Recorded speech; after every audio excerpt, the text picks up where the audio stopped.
Yo, what's going on? Happy Friday. Happy Friday. Happy Friday, everyone. My name is Justin Moore. I am the founder of Creator Wizard, where I teach you how to find and negotiate your dream sponsorships. I am going live from a very different location, as you can tell today. In fact, I actually wasn't planning on going live today, but I don't know what it is. I just this Friday slot. I've come to I've become so used to doing it on Fridays. I'm actually traveling with my family right now, but I wanted to come on here for another live stream. Pardon my voice a little bit. I've been doing a lot of live streaming this week, so that's why my voice sounds a little raspy. But would love for you to drop it in the chat where you're tuning in from. I am in a beautiful place. I wish I could show you the view. I'll just describe it for you. I'm overlooking a beautiful like mountain with a bunch of amazing trees right now. Got like floor to ceiling windows. I'm trying to paint the picture for you here. And yeah, again, I woke up. I wasn't planning on live streaming, but I thought, you know what? Y'all have gotten used to it as well. So I'm excited to talk about last minute holiday brand deals. I got a question about this in my private community. Is it too late to get holiday brand deals? And the answer is definitely not. So we're going to be talking about that today. We've got the artist Haven tuning in here. Good to see you here. Let me pull up the Instagram chat to see if that's working. I'm not sure if it's working, but I guess we'll see. I am attempting to do it. Oh yeah, look, it's working. Utah, the Daily Roam is tuning in. We've got Grounded in Maine podcast, Miriam, and yeah, this is cool. I've actually never uh, gone live from my laptop before and Instagram, so it seems like it's working. That's dope. We've got Ramen Ratzi tuning in today as well. Good to see you here. Um, Let's see here. Okay, so holiday brand deals. What do you want to know? The question that was asked in my private community was like, okay, look, I know that Q4 is when most brands spend most of their holiday budget. But actually, real quick before I dive in, how's the audio? I don't have a microphone. I'm using my earbuds right now for a microphone. Probably a little bit less crispy than my normal my normal stream, but I'm making do with what I've got today. We've got Jess saying tuning in from Seattle. Good to see you here. We've got Sam Holland YouTube. Good to see you. We've got Matt in medicine. Can't stay for the whole live session today. I just wanted to say thanks. Of course, Matt. Good to see you here. Daily Rome. A-OK. All right. Well, cool. I'm glad to hear that. Hey, buddy. My son is running by. They're playing video games. Aaron says audio is great. Tuning in on LinkedIn. All right. Cool. All right. So let's talk about holiday brand deals. So the way I think about this, my usual rule of thumb is you want to pitch at least a quarter in advance. This changes a little bit based on the scale of the organization. So if the larger the brand gets, the further in advance they plan. However, when it comes to Q4 budgets, sometimes all bets are off because what usually happens, it depends on the brand's fiscal planning cycle. And what that means is like how they organize their year from a budget allocation perspective. And so a lot of brands are January to December, like calendar year, but some brands' fiscal is actually June to July, so it's a little weird. But for the brands that are planning from January to December, what oftentimes happens is that they have like if they do not spend their marketing budgets by December 31st and those like expenses are not sent into their accounting department, they lose the money for their department. And one of the reasons it seems is like very kind of backward way of like working, but you have to like take a step back and realize here, like if you're an organization that's doing hundreds of millions of dollars of revenue or billions of dollars of revenue with some of these very large organizations, the bureaucratic processes that you have to put in place to actually make sure that the machinery functions and that the business actually flows, then that means that you have to put in place some of these mandates. It seems weird. Like if you were running a small business, like, oh, if you don't spend the money, you just save it and roll it over to the books for the next year. But the reason that this gets so weird is that oftentimes when the accounting department or the financial team, the CFO, et cetera, the controller are doing an analysis of all of the expenses that different departments are using throughout the year, they could potentially look at the money that was left over by the marketing department in Q4 or whatever, and say, oh, well, I guess, we allocated $20 million to them to spend, but they only spent $18 million. So I guess next year we are going to only give them an $18 million budget for Q4 or for the following quarter. And, it's only human nature that like no one wants to get less of what they had in the past. Right. And so there's this weird perverse incentive that a lot of marketing teams have to like, we've got to spend this money or else we're going to lose it. So sometimes they will have these last minute campaigns where they're like, we got to spend this money or else we're going to lose it. You may hear, heard this like, oh, we're going to lose the money. And so I just kind of wanted to give you, a little bit of, insight here as to like why brands sometimes have these like really last minute things where they're like, we have to spend the money before the end of the year. And one thing that you'll probably notice about the way I approach creator education is that I want to give you guys kind of the behind the scenes of how these things work sometimes, working with these larger brands. Because remember, I ran an agency for 7 years, and I saw a lot of this was surprising to me too when I first started doing it back in 2015. I was just like, that makes no sense. Like, why would a brand like rush to like spend money? But this is one of the reasons why. And so how can you use that to your advantage? So if there, for example, is a brand that approaches you about a potential campaign, and let's say they only have 15K or 5K or 1,000 bucks, whatever it is, whatever the budget is, they say that's all we have left in our budget, but we really want to do this collaboration with you, and the money that they're willing to compensate you is actually not enough.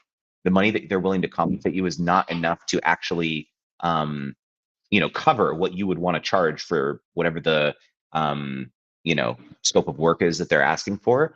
One creative thing that you can do to actually try to make this campaign happen is offer to the brand to stretch the collaboration so that you can complete the deliverables in Q4, like for the holidays, but you split the payments between Q4 and Q1. So you say, okay, I understand that your budget is only 10K or 15K or 5K, 1K, whatever it is, that's how much money you have left for Q4. I would be willing to complete the deliverables in Q4 with this, the first deposit basically of the collaboration happens in Q4. You Q4 budget. And then in the Q1 budget, you pay me the balance after basically completion of services or, whatever the net payment terms are of that company. And I've actually done some coaching calls with the creator where that simple tactic, the deal looked like it was not going to happen. And then the creator floated that option to the brand. And they said, I didn't even know you'd be willing to do something like that. And that was what got the deal over the finish line. And so instead of just agreeing to the deal for 50% less, which is what they were about to do, I said, no, no, no. Like this is how much it should actually, 10K or whatever it is. Don't just agree to it for 5K for no reason, just because that's what the brand says is that's the only budget they have left. And the brand said, okay, yeah, perfect. We'll pay you the 5K that, now, and then 5K out of next quarter's budget. And that actually got the deal over the finish line. So these types of strategies that you can learn actually can have a really, really big impact. And I would be remiss if I didn't mention that cohort number 10 of my Brand Deal Wizard program is happening starting on Tuesday of next week, guys. I can't believe it, cohort number 10. So if you've been on my newsletter, you've probably seen some of the emails of talking about the program enrollment. But I can't even believe it. Cohort number 10, we've done 10 cohort. We're going to be doing 10 cohorts of this program. It really, truly is some of the most fun that I have working with y'all. So if you're interested in being a part of it, I would definitely recommend checking it out. You can go to branddealwizard.com. And actually, I'm going to drop the link to the enrollment here. Oops, branddealwizard.com. I'm going to drop it in the chat. I think only those of you on LinkedIn and YouTube, I think, are going to see this. I'm dropping it into the chat here. Um, but yeah, would love to see you guys in there. Let me actually dive into the Instagram chat here. I keep forgetting that I have this. How does it sound on Instagram, by the way? Because I'm literally like using Restream to go live on a bunch of different places here. We've got Jess Miller Draws, Gailey A, Able 1212 Music, Miami 4555, Kristen Hills, Diana Kazakia. Did I pronounce that correctly? Fiorella Cook, Babe Cakes. We've got Bianca. Good to see you, Bianca. It's Kimberly. let's see here. Beta Blinks. Good golly gal. What a great username. Good to see you here on Instagram. Let's see, we've got Pixie Dust Traveler, Delilah Rodriguez. Good to see you here. Aaron Dodge says the audio is great. Glad to hear it here. Oh, the Artist Haven says I'm just south of Dallas after Vid Summit, time to decompress and catch up and keep the glitter going. Yeah, I think that man, I'm not quite sure what I was thinking, like launching the 10th cohort of my course right when Vid Summit started. It was just honestly the timing. Here's one of the challenges. The reason, so I teach this program typically 3 times a year, and I usually like running the live cohort for the fall time period as early on in October as possible, because if it's long, it gets into the holiday season, and you can imagine like people are they're traveling, they're with family and all that stuff too. So I usually like to have the course wrap by early November, and so that's kind of where we're at. I think it wraps November 7th or November 9th is the graduation party, I think. So yeah, so it was like just the time. If I like waited a week, it would have just been like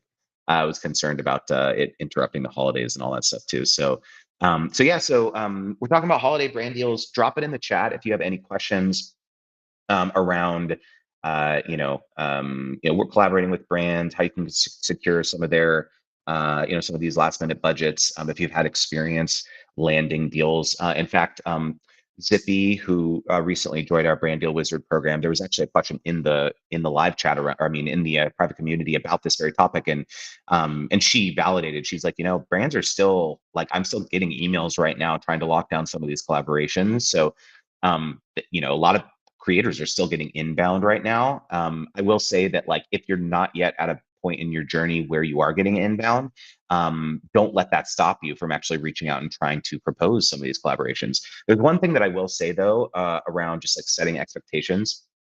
One of the reasons why I advocate for reaching out as in as early as possible to forge these deals is because even though you may be a creator who is very on it with respect to deadlines and timelines and all that stuff too, you have to understand that most creators are not.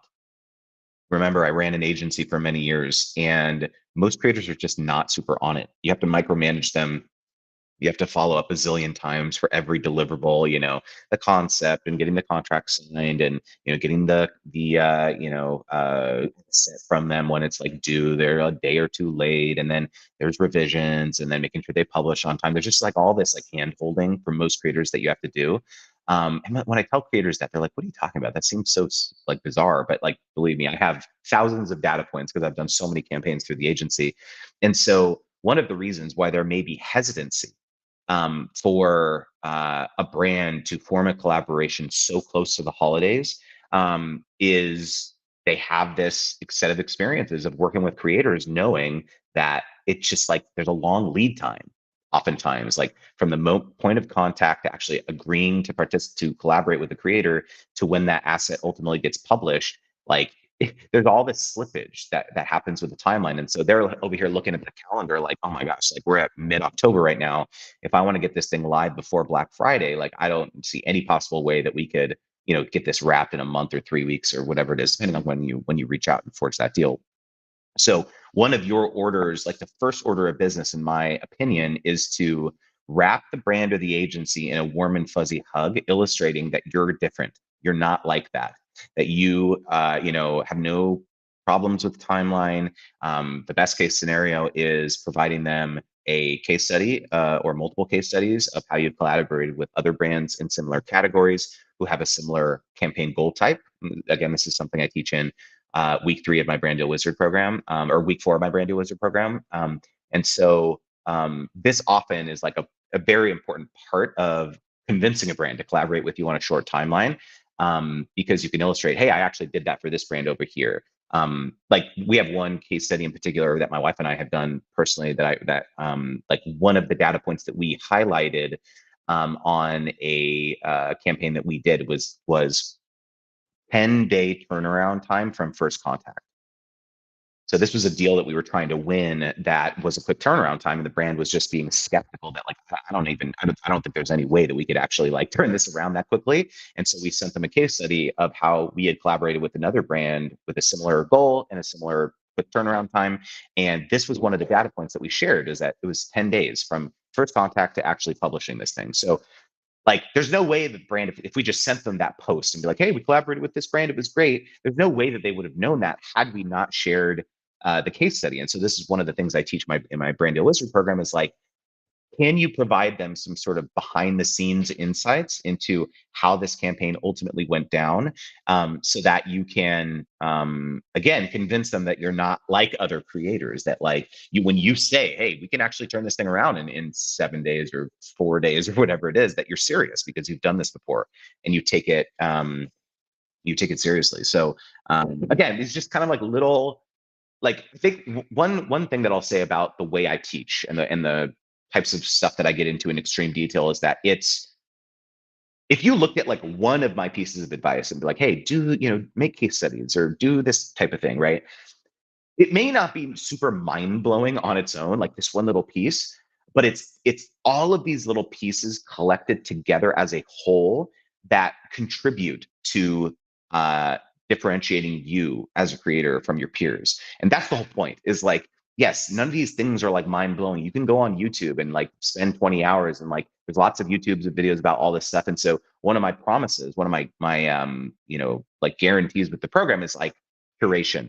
I'm going to get you from point A to point B as quickly as possible. In fact, you can learn most of this stuff from my YouTube channel. It's not like I publish so much stuff for free. You probably know this, on my newsletter, on my blog, on the YouTube channel.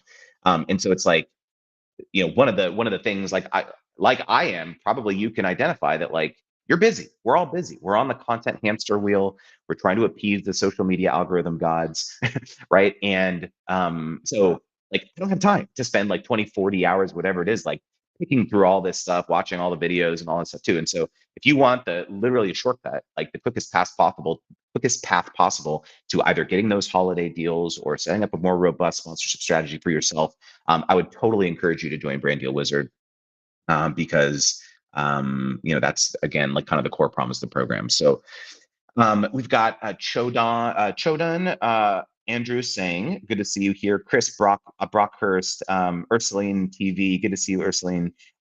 We got Molly, Mo Dizzle, what's going on? Cast Ahead, hey, what's going on? Good to see you here, Chris. Worth my waiting goals.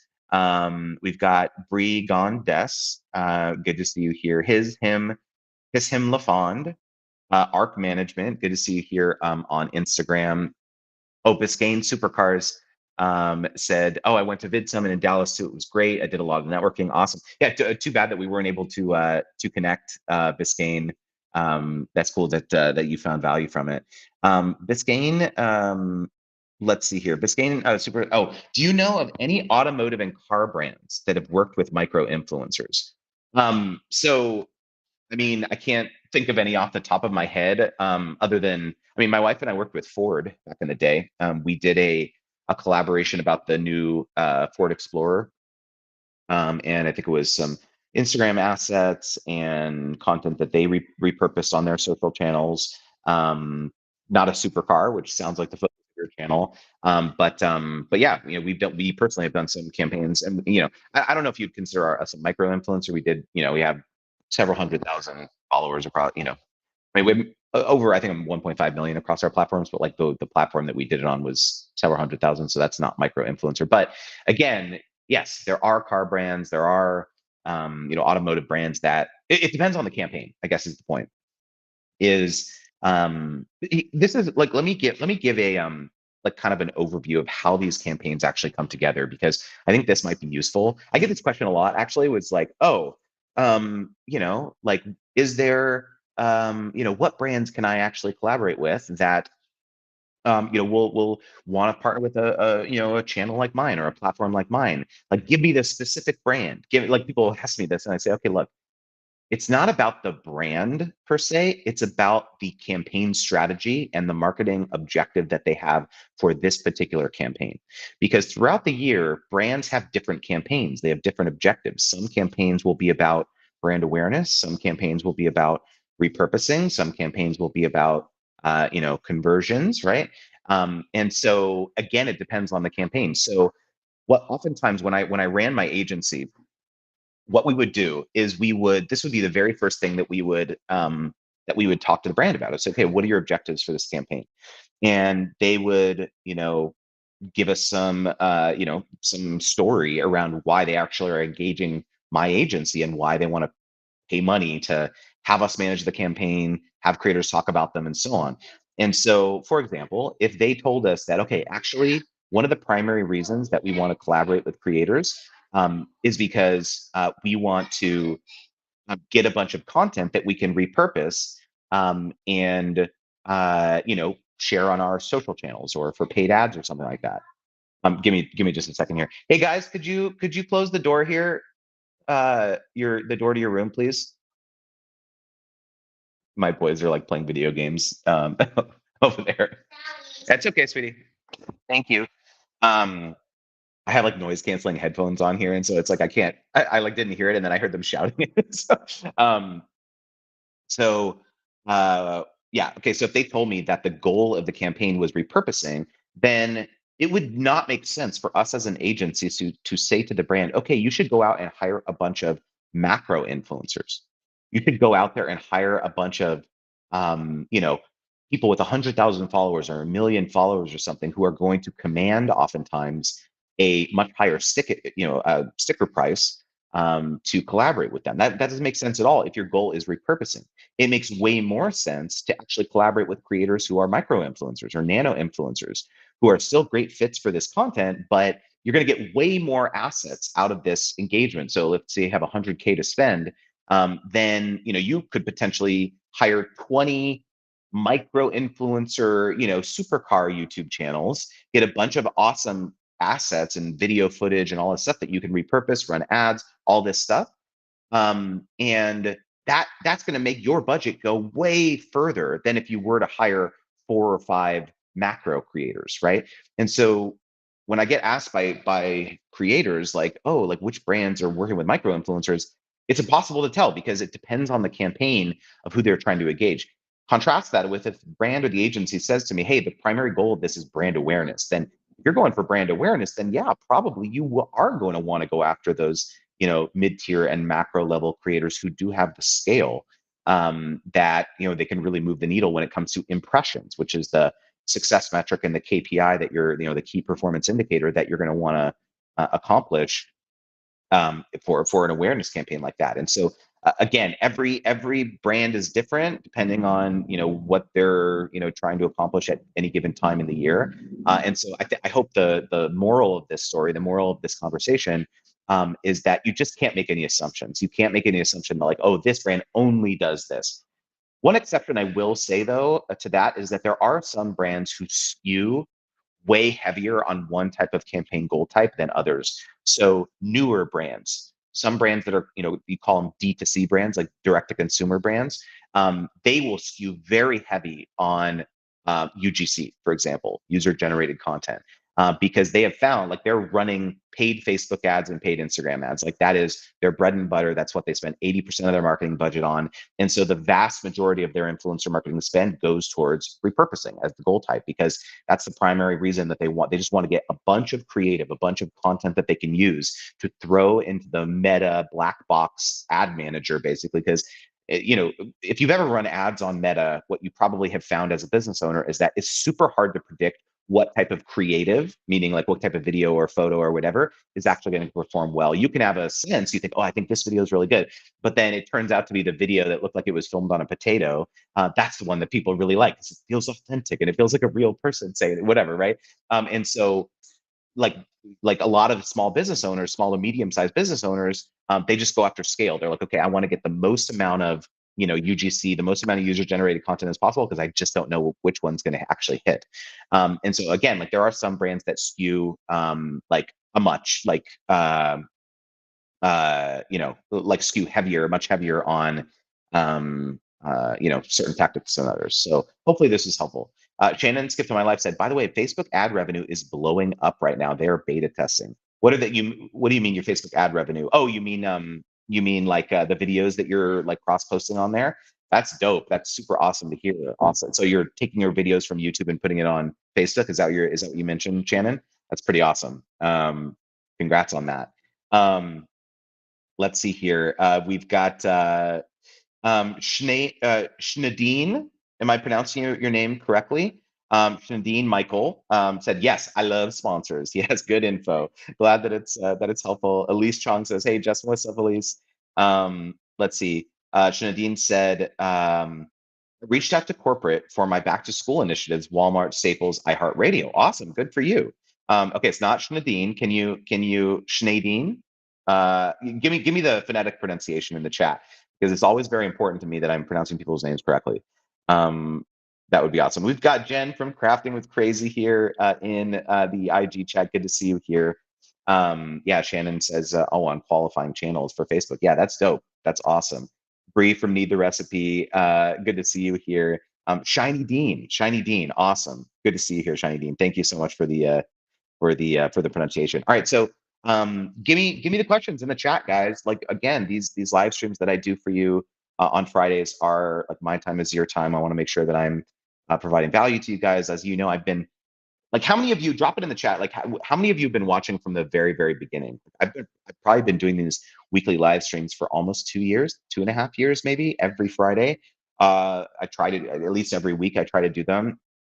And it's actually funny. I spoke at Vid Summit last week, and someone came up to me afterwards and said, they really nice. They said, "Oh, I really enjoyed your speech. Like, how have you become a better speaker?" Like that. They were like asking for tips on doing public speaking and all that stuff. And my answer kind of surprised me because I'd never really thought about it, and it was doing these live streams. Like, candidly, getting on like video with basically no notes every week and talking to myself.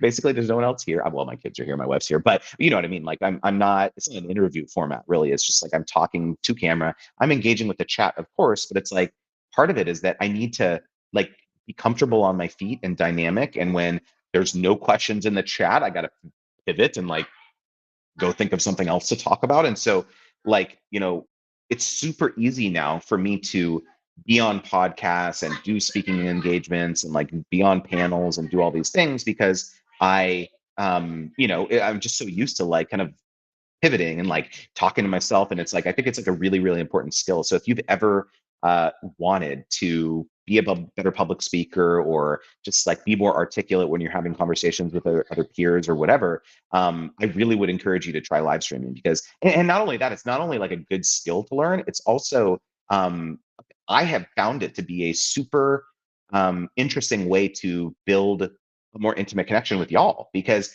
like when I do surveys of the folks who ultimately join my Brand Deal Wizard program, a lot of people have told me like, oh, one of the reasons I ended up joining is you just show up. You're consistent. I've been on your live streams for like a year. And so I know how much value you provide. And so that was one of the reasons why I ultimately joined your program is like, if you give away that much like value and, for free, basically every single week, then I can only imagine what the program's going to be like. Right. So like that, it's a really, really good exercise, I think, to live stream. So definitely recommend trying that. Um, let's see here. Got a question here from Biscayne Supercars. Was there anything you learned at VidSummit that you didn't know before or that surprised you? That's a really, really good question. And yeah, there's absolutely something that stands out. Sweetheart, can you close the door when you go in, honey? You guys keep leaving the door open. Thank you. Um, so I sat through a session on ads. Okay. So there was a guy named Cliff Weitzman, who is the CEO of Speechify. And he did a whole session on how he used YouTube ads or just ads in general to grow his business. And it was super interesting because basically what he talked about was like, okay, when you are a creator, you have one shot. When you publish this video or you publish a post, if it doesn't go well, too late. Horses are out of the barn. There's nothing that you can do. You can't unlist it, work on the editing a little bit more, work on the hook and change it up and all that stuff too, and then republish it. I mean, you could do that, but it's like most people don't do that. They just it's whatever it is. It's like, okay, you kiss it and you put it in the rear view, and then you start working on a new piece of content. But the way in which he approaches ads, which is very interesting, is that he has a lot of friends who are creators. And so he saw what they were doing on creating content and hooks and understanding how to make good organic content, and he applied that to creating ads. And the beautiful part about creating ads is that you can A/B test them. You can optimize them. So you could throw up three different versions of a video, and if one doesn't, isn't performing very well, you can just turn it off and then you can go forward with the other two. And so he applied everything that he learned to creating ads. And so he was able to make these amazing videos and these amazing ads that were even performing really well organically and started to get these like unbelievable returns on investment for his ads. And a lot of people in here might be thinking like, how does this apply to me as a creator? Well, if you're someone who actually sells things directly to your following, like I do courses, I do coaching, maybe you have an ebook, like whatever it is, digital products. There may be a point at which you decide that you want to dabble with paid advertising, meaning that you want to either a get in front of cold audience of like people who don't know who you are yet, or you want to actually retarget the people who are in your current audience. So one of the things that you're able to do is you basically sync your email list if you have a newsletter or an email list with a platform like Facebook. And you can, if they're able to find matches of like people who are on Facebook and people who are on your newsletter, you can ensure that those people are seeing your ads. So, I mean, this is like advertising 101 is like you want to meet people at multiple different touch points. So, yeah, you may be doing email campaigns, but also, yeah, they're scrolling the newsfeed and they see an ad from you. And in fact, like this has become a big part of my strategy. And so like people wonder like why would you run ads? And this is one of the reasons why. And so that session in particular was like super, super interesting to me. And yeah, and Biscayne, since you went to Vid Summit, I think you should be able to watch that on replay once the replays come out. So I would definitely recommend checking that out. Um, Crafting with crazy, we said here, uh, Jen says, you have given me the confidence to show my face more in my feed and even go live. Jen, I am so proud of you. Jen is an alumni of cohort 9, I believe, in my Brand Deal Wizard program. I'm so proud of you, Jen. And the other benefit of doing that is that brands are going to want to work with you more, Jen, because brands in general want to work with people who are on camera, right? Wanting to work with people who are like real people, not just like faceless channels, faceless platforms. Yes, those types of channels can get deals, but in my experience, like the reason that if you imagine the pitch deck of an agency, let's say it's a very large brand, and that brand wants to do influencer marketing. What will happen is if they have an agency who is handling their advertising efforts, the first thing that the brand will do is say, hey, agency, can you put together a pitch deck for us or a proposal deck of this influencer campaign that we want to run for the holidays? And so what that agency will do is they will go and they'll put together they'll soft vet, let's say 5 or 10 creators. And you know what they'll do? They'll take your profile photo, they'll take your bio from your platform or your blog or whatever, and they put together a pitch deck before even talking to you. And so imagine what this proposal deck looks like. They want people's names. They want your photo and your name under it, and then a little bio about you. They'll almost never put your channel logo. And if there's no bio, they can't find your name and they can't put you into their deck. It's very hard for the brand to envision, like, okay, yeah, this is a channel, but like we actually want to partner with the person behind the channel or the platform, not the channel itself. It's very hard for brands to wrap their minds around like partnering with a faceless brand, a faceless creator brand, if that makes sense. And so this is one of the reasons why I encourage creators to, if you're comfortable, to show yourself more. Like this is something that a lot of food creators have a hard time wrapping their minds around. Like they're very used to kind of doing it's called hands in pan, right? It's like I have like a top down thing, I'm making the flow food and all this stuff too, and they don't really show themselves in the footage. And so I said, okay, well, if that's what you're comfortable with, at the very least, in the cover photo on Instagram or something, the real cover photo, have your face, like your face with the food or something, even if you're not in the video. Because when the brand lands on your platform and they're scrolling your feed, they're like, oh yeah, this is a person that we can partner with, even though the content itself isn't really featuring you very prominently. So, anyways, like I'm really proud of you, Jen. That's like a huge accomplishment. Um, all right, I am going to dive back in here. Brianne says, "Thank you so much for your genuinity and authenticity. Of course, you're very very welcome. Glad to have you here. Um, let me take a swig while I dive back into the chat here.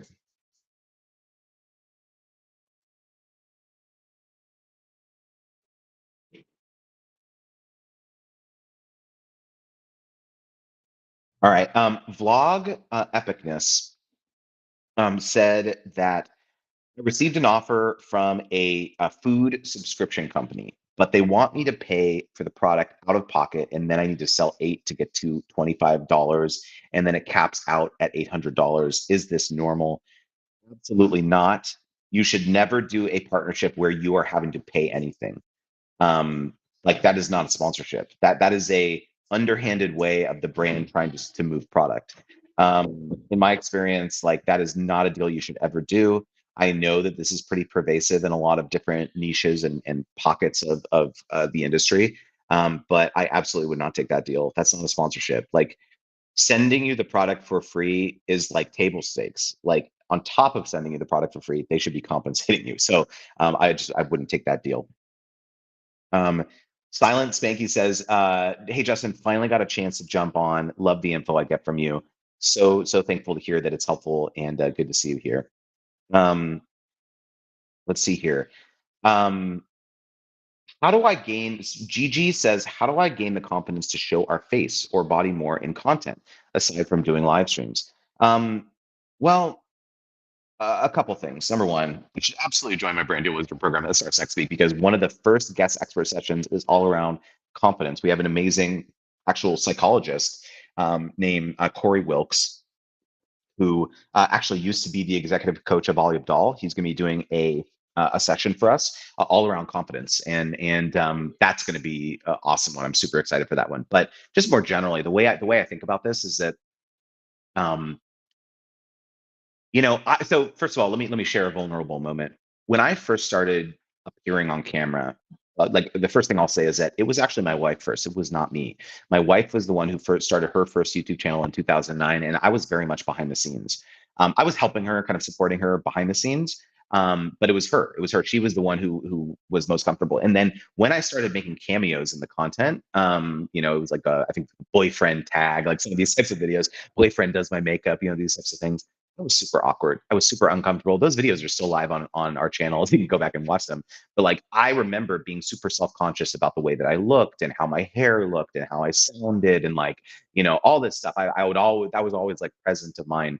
And what I found is that just doing it over and over and just getting comfortable with being myself and talking and all this stuff, um, basically putting in the repetitions, I got more and more comfortable with it. And I know that that's not like maybe the quick and hack or tip that you want to hear around how to get more confident on camera. But like to be honest, like that's really what it was. It was just the repetitions of getting used to doing it. And anyone who's trying to tell you a tip or a hack or like, okay, the one thing I will say is that like I think that we think about ourselves a lot more than other people do, a lot more than other people do. Um, like one thing I always have to remind me is that when I make a post on social media, on Twitter, on YouTube, whatever it is, like probably only one out of every 10 people that follow me are actually going to see it and engage with it. And so this is oftentimes why I have no hesitation to repost stuff that I've made, repost tweets, repost videos, this type of thing, because like the chances are that people didn't see it the first time around. And so perhaps it might take a little bit of pressure off you to remember that like most people are not paying attention or not caring as much as you think they are. And so I don't know. That's always given me a little bit of comfort that like regardless of my insecurities or my imposter syndrome or whatever it is, like most people are just not, don't worry about it, they're not caring as much as you think they are. So I hope that helps. All right, let's see here, get some questions in the IG chat here. Let's see. Brianne says, Brianne Irene 87 in the Instagram chat says, uh, do you recommend getting a manager? All right. Okay. Are you baiting me with this question? Because you probably know how I feel about this, or maybe you don't, and I'll be happy to share. So I actually have quite a few articles on my website, and I've made some videos about the fact that I believe that 99% of creators should not have managers. In fact, I was talking with some other creators at VidCon or at Vid Summit about this very topic, and I think it's a pretty controversial take for some people. there's a lot of managers out there who I'm friends with that are, not fans of this take that I have. This is where it comes from. The reason I believe this is like if I go back and look at, over the last 15, almost 15 years that we've been on social media, and I look at some of the friends that we've made along the way, almost without exception, if I look at the creators who delegated the business aspects of their creator journey very early, they were like, you know what, I'm just a creator. I want to work on the creative stuff. I want to just offload the business stuff to someone else. I'm fine giving up 15, 20, 25% to those people for the deals that I do. That's fine. They can focus on that stuff. I'll focus on the creative stuff. Almost without fail, all of the people who had that perspective are either no longer creators or their businesses have really, really struggled. And the creators who decided that they were going to take charge of their, basically be the CEO of their business, even if they weren't business people before, they educated themselves. They learned about this stuff. They learned what it means to actually incorporate and to potentially hire people, and to, like, have a bookkeeper and like understand how to actually interact with brands if brands are a big part of your revenue streams. Those people who actually took it upon themselves to realize, like, I do love the creative stuff, but if I want to have a sustainable career as a creator, I actually need to learn this stuff. Those people are still thriving, almost without exception. And so even my wife and I personally have had varying experiences, with certain MCNs. Like, we've been in various multi-channel networks over the years, some that were great, some that were terrible experiences. A lot of creators have PTSD from a lot of this types of stuff. And so, like, I believe for a long time I didn't want to like talk about this topic because I didn't want to, number one, piss off my friends, who are managers. I know a lot of people in this industry because I ran an agency for very long.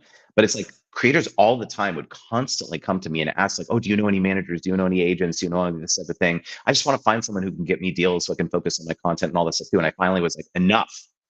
I have to share what I truly feel in my heart, because, like, if what I could say could empower, a handful of creators to actually like take the ownership back and be more active in their role about setting themselves up for success in the future. Here's the thing: like, creators, in my experience, are actually very myopic. They have a very short term mindset when it comes to being a creator. Like, oh, it's going really well right now. Like, I'm making really good money on TikTok or really good money on YouTube or whatever it is. And, like, before you know it, 5 years passes super quickly. Like, again, we've been on the internet almost 15 years doing this, right? And so, like, like, if you still want to be doing this, if you still want to be a creator in 15 years and be able to have the story that my wife and I have, a similar story, like, in my opinion, that's not going to come from like offloading that to other people. What I want you to hear is that what I'm not saying is don't have a team, because I have a team. Like, Dee, who's my, head of ops and community. I've been working with her for almost 2 years now. I have some assistants. I have an editing team. So I have people on my team, but I still very much view myself as head of sales. I'm the CEO of this business, the founder, and I am also head of sales and business development. Like, because me getting on a phone call with a prospective partner, whether it's a brand partner or whether it is a strategic partner in some sort of business development relationship, that I'm trying to forge with another creator economy company or something, I've got to be the one to be on those calls. I'm not outsourcing that to someone else. And being comfortable with being in that type of role, in that type of situation, um, like, I believe that that's super critical. And, for those of you who say, yeah, but what if you've got 10 million followers, 20 million followers, whatever it is? Fine. If you want to go out there and get a talent manager or an agent, likely at one of the big talent agencies like WME or CAA or whatever it is, fine. I'm not going to stop you from doing that. You probably should do that if you have aspirations that are much larger. Maybe you want to go into traditional media, right? Like TV or movies or something like that. There's been big creators that have gone on to do that. Yeah, you do need a talent agent to do that. But, like, for the long tail of creators, the vast, vast, vast majority of us, you're never gonna either never have those aspirations, or you're never gonna get to the point where you're fielding so much inbound, like, inquiries and business dev that you need to have someone like that, in my opinion. Like you should be comfortable getting on a phone with the brand, right? And so, and the other thing too that I'll say is that like when I ran in the agency and we had to facilitate these phone calls with talent managers or I mean, with brands and the creators that we wanted to work with, a lot of these talent managers have this kind of gatekeeping complex. It's like, no, no, you can't be on the phone call with my brand. I'm going to be the one to be on the briefing call, and I'll relay it. I'll relay all the information to the brand, to the creator. And like that always left a really sour taste in a lot of brands' mouths because it's just like, wow, creator's not even good enough to get on a 30-minute phone call with us. So it's like you never like and like when you can be the one on the call in the initial phases, even before the deal is signed, in my experience, it's so much easier to develop that rapport with the brand, even if you're going to ultimately charge 2 or 3x the fee that another creator might. If you were the person who was willing to get on that initial briefing call and establish that rapport with the brand, they may ultimately go with you, even though it's 2 or 3 times the amount of money, just because they like you and they had this good experience on that phone call with you. And so there's so many different reasons that I like am a very, very big advocate for being the CEO of your own business. Head of like the sales role, the biz dev role, I believe should be one of the very last things that you outsource as a creator. Like again, I think you can be this person forever. Like you don't need to have a manager. Like that isn't something that you need to graduate out of. In fact, like if those of you who have heard me talk about my Wizards Guild program, which is ongoing asynchronous sponsorship coaching, this is the kind of a newer program that I have, and basically it's every Tuesday and Thursday. The creators who are in this program can send in questions asynchronously, whether it's videos, text, voice notes, screenshots, whatever, of their ongoing negotiations with brands. And the beauty of this program is that we are not taking a cut of these deals. So some of these creators are negotiating like mid high six or high 5-figure deals, sometimes 6-figure deals, and so we're not taking 20% of that. We're saying it's a fixed rate, right? You're paying us $1,000 a month to be on speed dial, basically. And regardless of how many deals you're doing and all that stuff too, we're not taking a cut of that. We are your unbiased advocate. We are equally going to tell you whether a deal sucks, or we're going to tell you the deal is awesome and here's what you should charge for it and all this stuff, right? And so I believe that we're pioneering a new model when it comes to the creator economy, and especially with respect to sponsorships. The parallel that I draw is financial advisory, right? You've got people who charge a percentage of assets under management, or AUM, whether it's 1% or whatever it is, and you've got fee only financial advisors. And in certain situations, like if you're an assets under management type advisor, there may be some scenarios where you're actually steering your clients towards disadvantageous financial products because that person is getting a kick, like a sweetener on the back end from that company.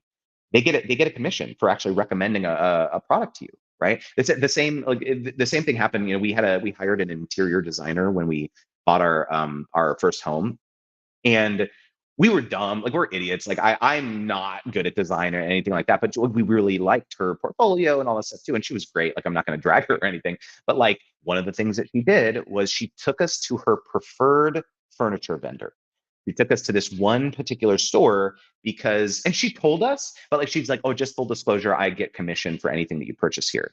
And like we like this stuff, but it wasn't IKEA that she took us to. It was like this very premium thing. And like we ended up buying a really expensive couch based on her recommendation and all this stuff too. So it's like there are certain situations where it's like, they may be, and again, I'm not trying to drag all managers or all financial advisors or whatever it is. Like, that's not the point here, is that like, I believe that it's important that you need to ensure that you're aligning yourself with partners who have your best interests at heart. And so like that is the point of this statement. And so I don't know if you knew that like I was going to go this in depth in that question, but like this is really my thoughts on how I approach this stuff. All right, I'm gonna take a swig.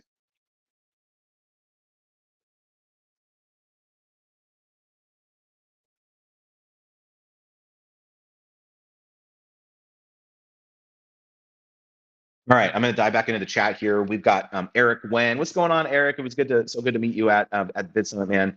Um, Brian says you're so right. It's all about practice and learning. You get full payment. It's worth it to learn, and it's more impactful to be the one connecting. Yeah, exactly. That's really how I approach this stuff. Um, let's see here. Gigi says, "What did you recommend I join? I couldn't hear. It's a program of yours." Yeah, sorry, Gigi. So I've the two programs I was just talking about. Number one, Brand Deal Wizard. So that's the 10th cohort of my Brand Deal Wizard program is starting on Tuesday. Enrollment actually ends this Sunday. So I'll drop that in the chat once again, branddealwizard.com. And then the Wizards Guild program that I was mentioning. This is the one where it's the asynchronous coaching every week. I will drop that in the chat as well. It's just creatorwizard.com/wizards guild.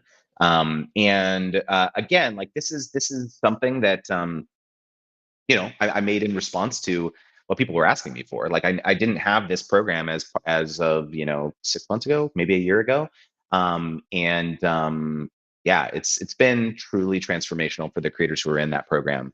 In fact, like I believe that this program is going to grow pretty rapidly because I don't know, like to me, it makes sense. Like I wish I had a program like this when we were coming up. I wish I had like someone where I could just say, hey, yeah, 10K a year, whatever. Like that's what it is. If you commit to a year of coaching, it's 10K or 1K a month. You can cancel anytime basically. But I wish I had this rather than like giving a percentage to a manager. It's like, and we were making lots of, in our YouTube heyday, basically, we were making a lot of money. And so it was like, if I could have had the option to like kind of have a fee only advisor instead of like someone who was taking a percentage of every deal, I would have jumped at that chance. And you have to understand, like the people who are in this program are making a lot of money. Like they're, multi six figure businesses. And so to them, it's like, I don't want to have a manager. I can pay Justin and his team 10K a year to like be in my corner for anything that comes into the business. Done, right? So it's like I'm pretty excited. I haven't really talked much about this program, but I think it's going to be. I think it's like it makes sense to me. I don't know. Everyone I tell the program to, they're like, "Oh my, that's actually a really good deal." So, anyways, yeah, of course, GG, glad it was helpful. But all right. Um, Bianca says the man has a point. Well, I appreciate that, Bianca. Oh, I think I just saw something pop up. We have, oh, yeah, we just got an enrollment in Brand Deal Wizard. Boom. Love to see it. Love to see it. That's so dope. Good to see. Man, this is beautiful, right? We're getting enrollments while I'm on the live stream. Like, how beautiful is this? That's so dope to see. So excited to see all you guys who are joining the program here. Elizabeth Love Healer in the chat said, "Hey, happy Friday the 13th." I didn't even realize it was Friday the 13th. Happy Friday the 13th, y'all. That's pretty cool. So we've got a few minutes left here on the live stream. What did you guys think of this? Like I pulled up the laptop. I decided to do a live stream kind of impromptu. I know I'm not in my normal crispy crispy setting. But did you enjoy this here without my crispy audio? I've got my headphones in, all this stuff too. I'm glad I did it. I had fun. Um, let's see here. Hollywood at Home in the chat says, "Hey Justin, I got an email a few days ago asking if I do a full video for a brand. Any tips for negotiating down to a 30-second ad read?" Good question here. So the first thing that I would ask this brand, Hollywood at Home, maybe you can tell me your name in the chat here, is like, what is the purpose? What is the reason that they're asking you for a full dedicated video for a brand?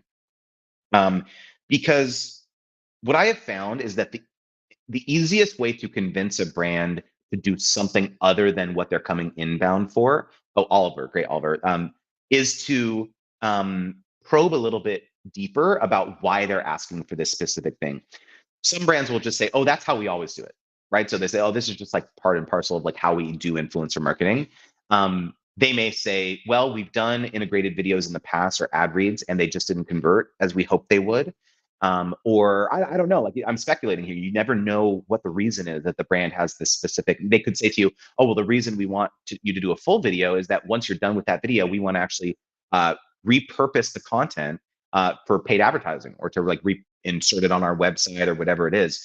And so, based on their response to that question, that can then allow you to provide the proper solution to them. And so the best analogy I give here is that you need to look at yourself as a doctor. Okay.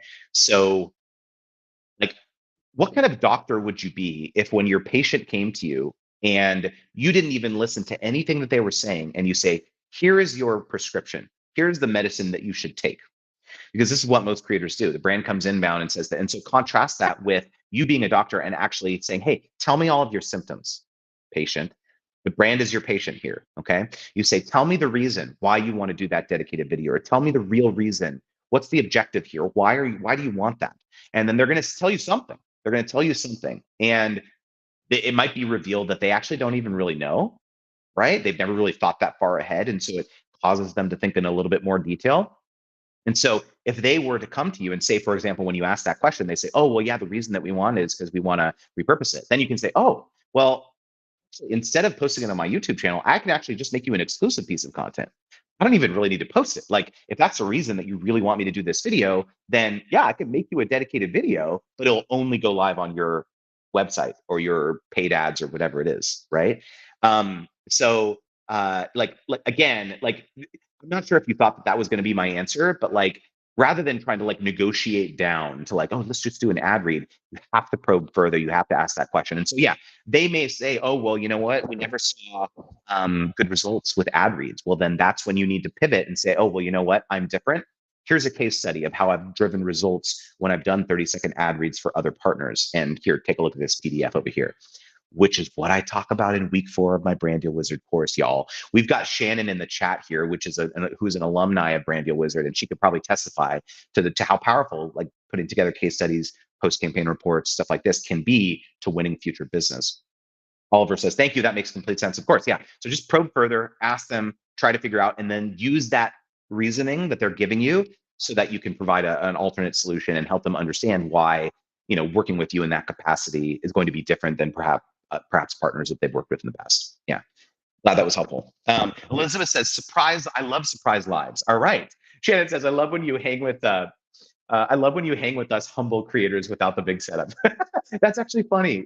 So you feel like I'm like a man of the people now that I'm not in the huge fancy setup. That's really funny.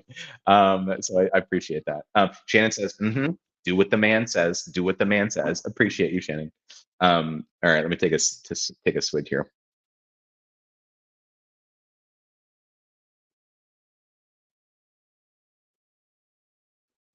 Oliver says, how do brands find the content creators that they work with? All right, great question here. So, Oliver, I think I'm in a unique position to answer this because I ran an influencer agency for 7 years, and I can tell you how we did it because we've done hundreds, thousands, and thousands of what we call discovery, influencer discovery, creator discovery, when I've done these campaigns. And me and my team, not just me. At one time I had multiple full-time employees and folks who were dedicated to finding creators for specific campaigns. And so it's one of two things. Number one, software programs. There's lots of brands who employ these software tools. They're like these SaaS tools that boast that we have 10 million creators in our database, or we have 5 million or 1 million or whatever it is, right? And these software tools allow you to filter, slice and dice all of these different criteria. So you've got location, you've got like geography, you've got content niche, right? So food or travel or beauty or B2B, SaaS, like tech, whatever. You've got audience demographics. So there's a difference. So let me explain the difference for audience demographics. On one side, you've got first party data, and the other side, you have third party data. And so the difference between these, first party data is when a creator has actually authenticated their social platforms into this particular software tool. So you may have done this at one point in the past. It's called OAuth, O authorization, where you actually will get a pop-up from Facebook or Instagram or YouTube or whatever platform you're doing, and it says, do you grant this platform the rights to read certain aspects of your channel, right? And you have to say yes. You like, okay, right? And what that means is that you are granting a direct access to this platform to view certain information about your channel. And so this is called first party data. And this is the gold standard when it comes to discovery platforms, because a brand who is deciding whether they want to work with a creator, like if they know with certainty that this is actually your up-to-date real-time audience demographics, then that's way more valuable than what's called third-party data. And so what third-party data is that if you have not actually directly OAuth into this influencer discovery platform, they will provide a like what a best guess of what they think your audience demographics looks like based on similar creators to you. This is a really critical thing because a lot of brands don't really realize that this is the difference. But if they say, "Oh, hey guys, would you mind closing the door, please? Thank you very much." Um, uh, Guys, did you hear me? Can you close the door, please? Thank you. They're like playing video games or watching TV. They don't really realize the third party nature actually is not the exact audience demographics for that creator. And so you have to be very careful as a brand when you're understanding the difference between those two. So this is one bucket here. And by the way, that is actually one of the advantages, in my opinion, of going through and making sure that you have first party data on as at least all of the big brand deal platforms. Um, then because then brands, the savvy brands who understand that first party data is valuable, they actually might prefer to collaborate with a creator like you because they know for a fact that the audience demographics that they're looking for on that particular platform are 100% accurate versus just like a best guess that the platform is providing. So this is one aspect is the brand deal platform. The second is manual outreach. And surprisingly, like this is the majority of what we ended up doing as an influencer agency when a brand would come to us, because the criteria oftentimes that brands come and ask for, they say things like, we want to work with a mom who has lives in the southeast of the United States, who has kids between the ages of 6 and 12. They'll say like crazy, like super specific criteria like this. And so you're oftentimes not going to find that level of granularity on a brand deal platform. You're going to find some of it, but then there's always usually some sort of extra vetting step that you have to do to the point where you actually have to maybe reach out to the influencer and be like, hey, we're working with this brand. Can you confirm the ages of your children? Sometimes, like we would have to act to prevent having to actually reach out to the creator. We would do like really specific research before we even reach out to the creator, where it was like, okay, can we find posts that this creator made where they were saying happy birthday to their kid? Where it was like, okay, this post was made September, 2019, and they were saying happy, third birthday. And so now we know that their kid is 7 because we can extrapolate based on the posts that they made in past, whether it was on Instagram or YouTube or something. We would like just sleuthing like this, crazy, right? But like this is some of the stuff that we would do because again, like we don't have time to reach out to like hundreds of creators to like vet to make sure that their kids are the right ages for this particular campaign. You have to understand, like a lot of the campaigns that we would do were family focused because that was my agency's focus was called Trending Family. And so we worked with a lot of family, mom, kid type campaigns. And so this was a lot of the stuff that we were doing. But like a lot of agencies are doing this type of vetting as well. Like whether it's you have to have pets or you have to have certain car brands or you have to so it's like there's a lot of manual vetting. And so one of the advice that I oftentimes give to creators when it comes to making yourself as attractive to brands as possible is ensuring that a lot of the information that brands are looking for in your niche, let's say you're a mom creator or a family creator, put the ages of your kids in your Instagram bio. Like I'm a mom to 3 6-year-old whatever, I'm live in this location. Put that in your bio, make it easy for the brand to like, oh yeah, perfect, she's a good fit or he's a good fit for this campaign. Like make it easy for them, don't make them hunt, right? This is in fact a lot of what I talk about in my gifted to paid program, which is something that you get access to when you join Brand Deal Wizard. Now this is a bonus, huge, right? So yeah, definitely a big part of it is like just like kind of like reverse engineering this, like making it easy for the brands to envision what it's like partnering with you. Hey, this person's a good fit, they fit all the criteria of like what most brands are looking for. Anyways, Oliver, I don't know, I hope that answered your question. Again, sometimes I think a lot of creators will find that I answer things a little bit differently than others. but it's because I have this perspective running the agency for many years. Anyways, wow, we went over time here on this impromptu live stream. I'm so glad I did this. I'm so glad that that you guys found value from it. Again, enrollment for my Brand Deal Wizard program ends on Sunday at midnight. And so again, it's capped at 50 creators. So if you do want to secure a spot, make sure to check it out. It's branddealwizard.com. I'll drop the link one more time. If you are interested, would absolutely love to have you in here. Again, it's cohort number 10, if you can believe it. So yeah, would love to see each and every one of you in there. And I hope you have a wonderful weekend, and I will see you all on the flip side. Oh, hold on. My wife, April, is going to come and join us. Come here, baby. Come sit on come here. Come and sit on my lap. Come here. Oh, you're, no, you didn't. You look so beautiful. Yeah, everyone loved they said I feel like a man of the people, like I'm them instead of like my fancy setup, like in this like I, I'm just like them. I'm doing a live stream on a laptop instead of my fancy setup. I'm a man of the people. Yeah, he is like I am. He ain't fancy for nothing. You know what we did? We ordered our groceries and we got some. We just had cereal for breakfast. You did. That's not fancy. Yeah. Ain't no fancy over here. Never mind. I'm looking outside. I was like, yeah, this view is pretty dope. This view is pretty great. Yeah. I have no clue. This is like the mother's quarters, or maybe I imagine like a full-time nanny living there. I'm like, oh, hire me. A first full-time nanny. This place is pretty dope for a full-time nanny. Because they're so rich. This is an estate. This is crazy. I should show the view. I should turn the thing. No. Oh yeah, because we're still. I'll show you after. I'll show you after. Yeah, good point. Yeah, you ain't gonna find us at this location in this wilderness. Yeah, they'll triangulate. They'll triangulate us. Yeah, we're yeah. So yeah, guys, thank you so much for tuning in. This was great. Had 2 people sign up, honey.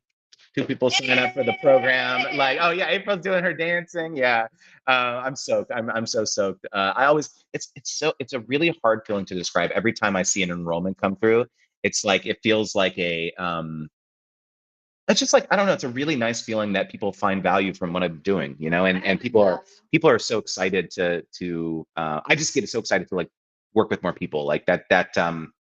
It's like hard to describe. It's a very fulfilling feeling. And so I'm very thankful for all of you. You guys so many of you show up every single week. And thankful to you because without you, I wouldn't have learned everything that I have. So yeah, so that's why we on it. So he has to go, yeah. He has to be my Instagram hubby. Oh, okay. Okay. I'm an Instagram hubby now. So that's my calling. Peace, guys. Have a great weekend.